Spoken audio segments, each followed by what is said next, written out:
चाळीतल्या रहिवाशांचं भाडं वाढवा असं म्हणत आदित्य ठाकरेंनी आता 25,000पेक्षा जास्त 40,000 रुपये भाडे करा असं पत्र पाठवलेलं आहे। बीडीडी चाळीवासियांसाठी आता आदित्य ठाकरेंनी मोठं पाऊल उचलल्याचं पाहायला मिळतंय। मुख्यमंत्री फडणवीसांना त्यांनी पत्र पाठवल्याचं पाहायला मिळतंय।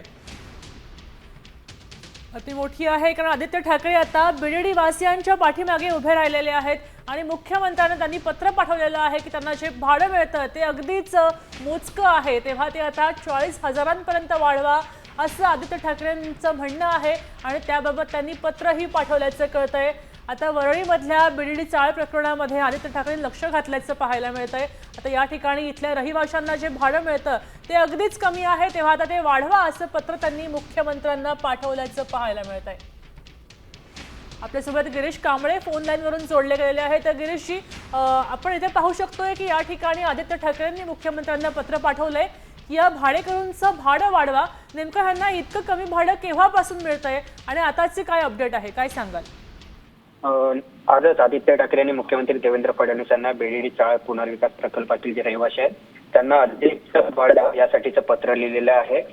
सध्या 25,000 इतकं भाडं दिलं जात आहे। म्हणजे सुरुवातीपासून जेव्हा या पुनर्वसनाच्या प्रकल्पाला सुरुवात झाली होती तेव्हापासूनचं हे भाड्याचं 25,000 होतं। मला थोडीशी वाढ करून द्यावी अशी मागणी सध्या आदित्य ठाकरे यांनी पत्राद्वारे केलेली आहे।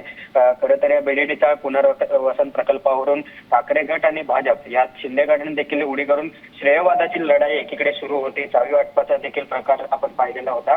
अशातच आता आदित्य ठाकरेंनी बीडीडी चाळीचे जे रहिवासी आहेत त्यांचं घरभाडं आहे जे भाड्याकडून दिलं जात आहे ते अधिकच वाढून द्यावं अशा पद्धतीने। धन्यवाद गिरीश, आपण सविस्तर माहिती दिलीत। आता isakal.com आहे देशातील नंबर 1 ची मराठी न्यूज वेबसाईट। प्रत्येक अपडेटसाठी isakal.com ला नक्की भेट द्या।